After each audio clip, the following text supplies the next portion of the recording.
Alright, I got to finish up my water consumption. I'm too shy. And I got to finish my health drink. Alright, there is no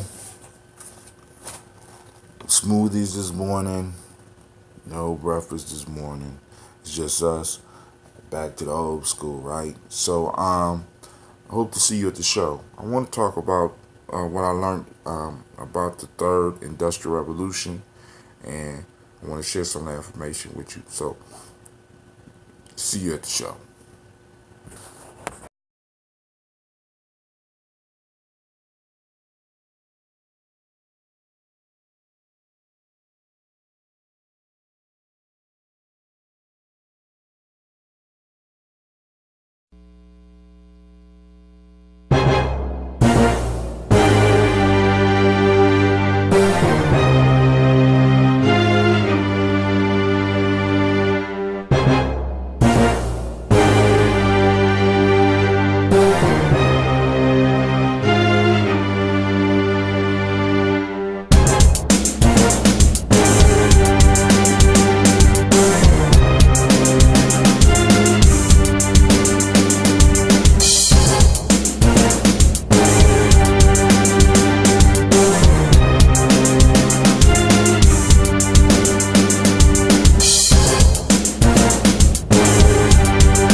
What's up, fam? As y'all can see, I got all my weight back and then some.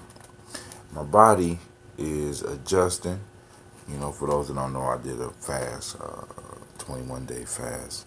And for those, my body is adjusting, so now it's preparing for the next fast. So it's like I'm gonna eat up everything, right? So, all right, so I gotta get back on my intermittent fasting. Today probably be the last day. I'll probably indulge in breakfast for a little while. Um, on my calendar for this month, this is my calendar for this month. I have my fast days laid out. You can do the same thing. I send it to you as a JPEG, or I can send it to you a as a PDF. But I got my fast on this one already recognized. I am fasting on Kuji Chagalia. And also I'm fasting on for the solar eclipse that will be coming. Of course, I'm gonna fast when the equinox come around as well, prepare my body for the coming um, fall, and then we will also do a fast for the solstice in the wintertime, right? I don't know how long. I know how long the one for the solstice would be. I haven't decided how long the one for the equinox is gonna be, right? And how intense I'm gonna make it. And the winter solstice, I haven't decided on that one either. Um, but we got time for that, right? Getting ourselves ready, right? Those of y'all that's been watching, y'all know I've been getting into the books, not just in audio books, but I discovered the joy of the library, the power of being able just to go down to the library and request books. I've been requesting books like crazy, right? And one that I am engrossed with right now is New Self, New World. Kind of covered this one yesterday, even though I ain't post up the video that I was doing for YouTube. I figured the one that I did for Facebook would be enough, right? And I think I might start doing that on the weekends. Just do one video for the weekends, and so I could get it done because it takes a lot of time for me to cut both of them up and I ain't really cutting them up, but to record them takes a lot of time. But the book that I'm engrossed in is New Self, New World, Recovering Our Sense in the 21st Century. And this one is the one that's talking about how in Western culture we're robbing ourselves by just living in our head and not really feeling where we are. And what I found interesting about this book is that this book, at least in the beginning chapters where I'm at, is pulling heavily on Joseph Campbell. So I kind of decided I would throw this one to the side and pull out Here with a Thousand Faces. But this one, what makes it powerful is this one has a whole list of exercises that you can get, that you can use to help move you to another level in your life, right? So I'm gonna be pulling some stuff out of here. We're gonna work with it. The light you see in the background is me uploading a video. Since I'm sitting here, I'm gonna upload this video. So give me a second, fam. All right, so I'm back. So I want to give you an example of how we have been programmed over the last couple of thousand years with the advent of Western civilization, how we have been taught to focus on existence through the head, existence through the mind. So this is coming from Marcus Aurelius. So to kind of get you into where I'm coming at, because we're living life through our heads, right? Because we feel that the head is supreme and it should be running everything rather than all of it working together. And this is one of the crippling factors of Western civilization. And this is Marcus Aurelius, book 2, second verse, I guess. What am I but a little flesh, a little breath, and the thinking part that rules the whole? Forget your books. They aren't any part of you.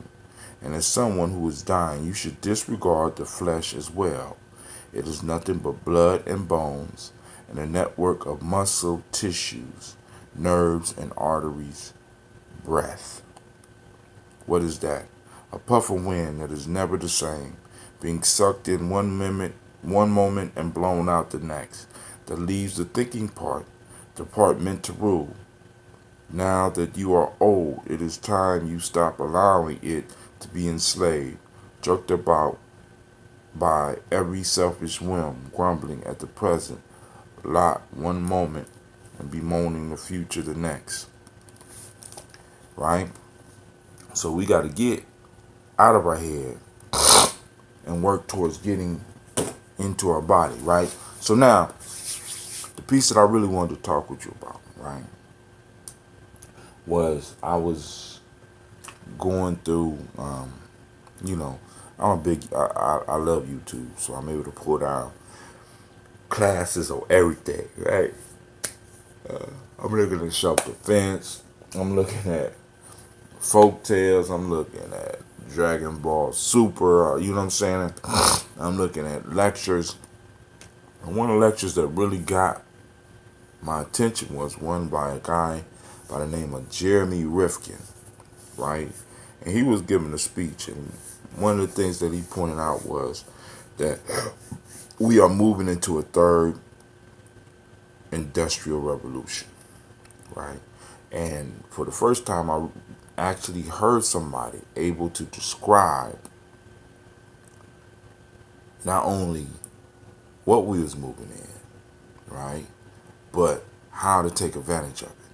I mean, but first, he started off with a very dire warning about how, as a society, we are in denial of the fact that we are causing climate change at a rapid pace because of the second industrial revolution and the stuff that we're using from the first and the second industrial revolution to kind of speed up the process of the earth's making a change, and how we are leaving, um, um, in a sense, dust for our children to inherit from us.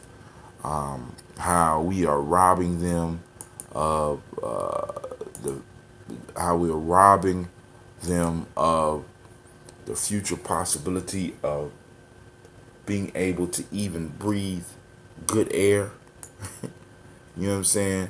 Uh, and I mean, I'm listening to what he was saying. I was like, wow. Hold on, it's gonna talk for a second. That's some bull crap. Element. Woo. Yeah. All right. So I'm talking about the three industrial revolutions, and he says that it's certain concepts that line up for every revolution that happened. Right. We're moving into a totally new era. Era of cheap, not just cheap energy, but a new era of free energy. And it's going to come with a whole lot of problems because there's going to be a bunch of jobs created, right? But I foresee that there's going to come a point in time that after all the retrofitting for the buildings, after all the solar panels have been built, after all of the um, wind turbines and whatever they're going to do with the ocean is going to happen, it's going to come a point in time where there will be no more work, right? So we got to really start talking about the future work. This is why I keep on stressing that it's important for us to teach our children to think rather rather than what to think, because we're moving into a space where we are going to have to reconsider capitalism. We're going to have to reconsider the way we have thought about capital and the way that we have thought about labor. We'll have to readjust those. We're going to need thinking people to do this, right? Because the major thing that we use for our comfort, like this light here, right, will no longer be a burden to get. It will no longer, after the infrastructure is basically laid down, this is going to be totally free, right? Because I'm probably have solar panels on my house, and actually solar panels are getting so good at producing energy that I am going to be able to sell back my surplus energy to the general society, and they're going to be able to transport that energy all over the world, right?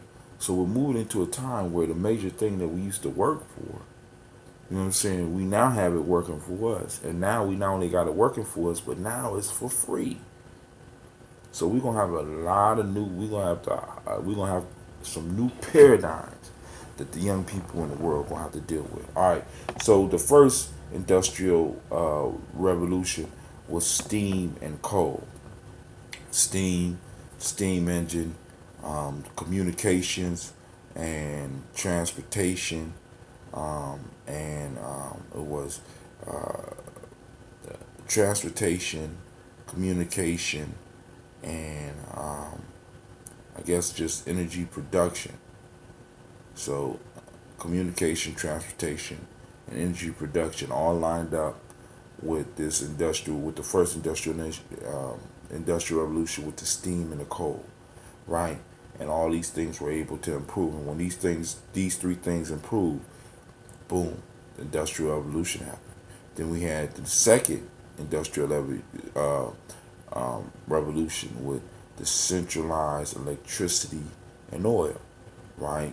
So we moved from just the steam engine to the internal combustion engine and cars, and being able to move faster, and central electricity made it even easier for us to communicate. With the advent of the electricity lines, and then the advent of the phones, right? And then the production of new energy. So we had communication, transportation, and energy production all line up, and boom, we had a whole nother industrial revolution, right? We're able now not only just to move large amounts of stuff over rail, we're able to move it over rail faster. We're able to move it with trucks. We're able to move it.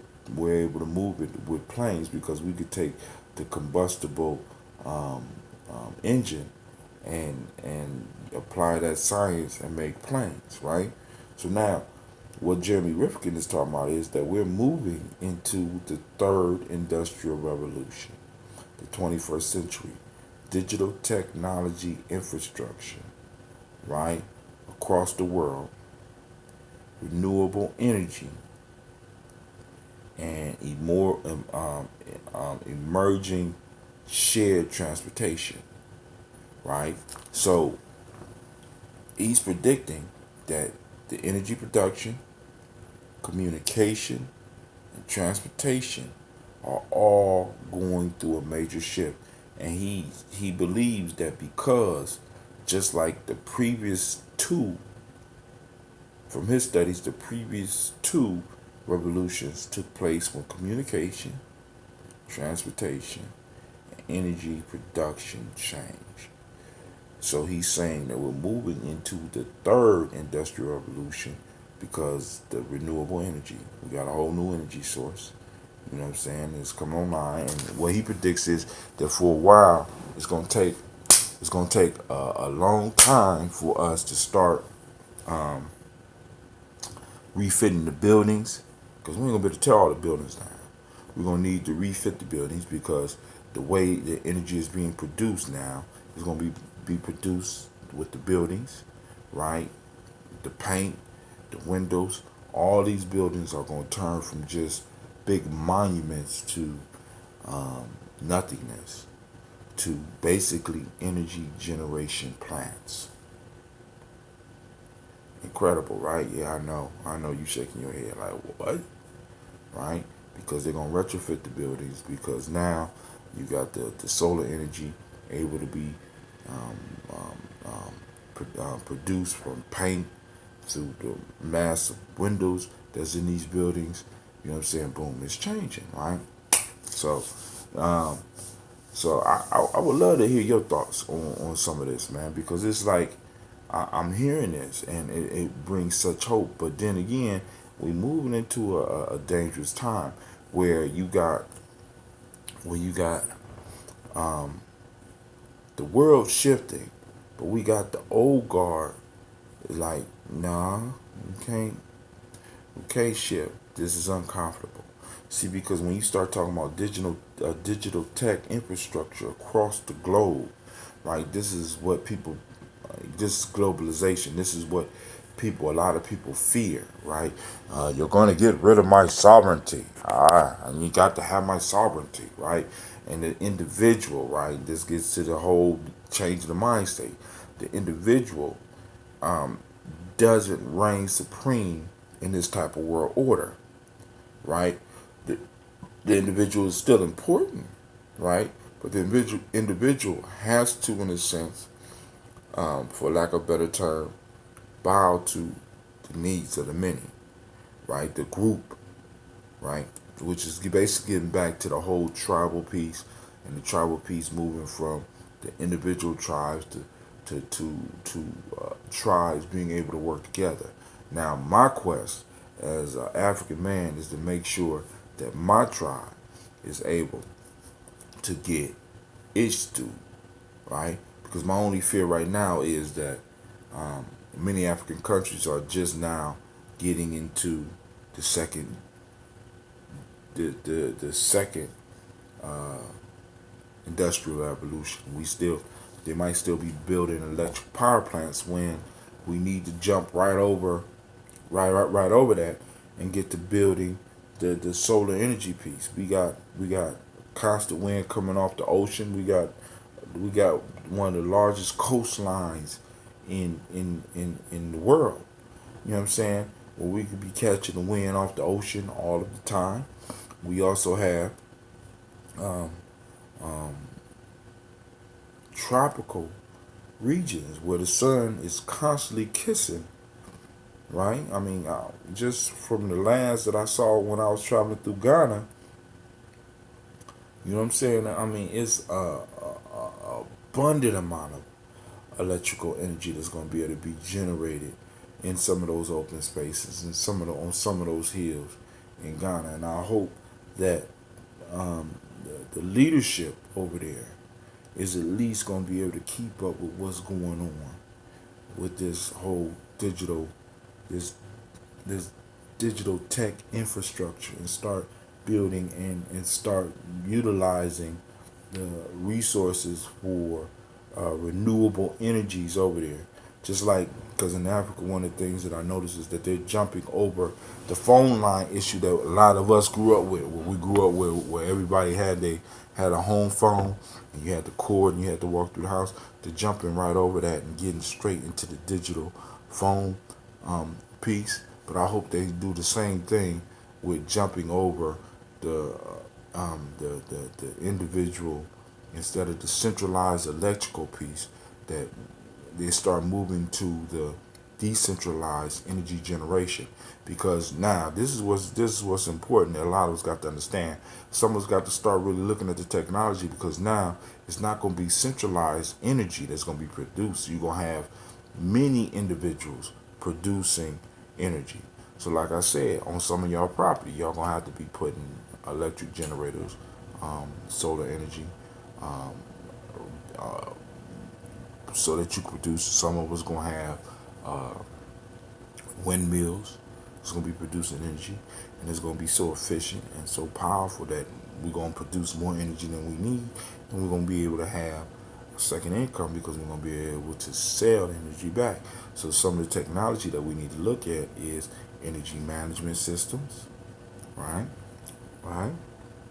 We need to get our kids' minds to where they're going to be able to manage some of this energy, and being able to plug back, get, set up programs so that we be able to get on our little smartphone and be like, well, damn, I got a lot of energy stored up, so I need to go and cash in some of this energy so that I can get these new shoes. Yep. Right? Trade energy for shoes.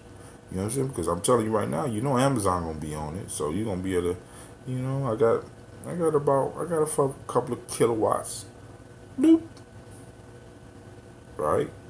So I just wanted to share that. Just some thoughts about that, right? So, let's keep it. Let's get a discussion started or whatever. And I thank y'all for joining. And this is Brother Tim, and I'm out. I'm sitting up here trying to. Thank you for watching the video. I want you to subscribe. Click the bird right there, the fiery bird.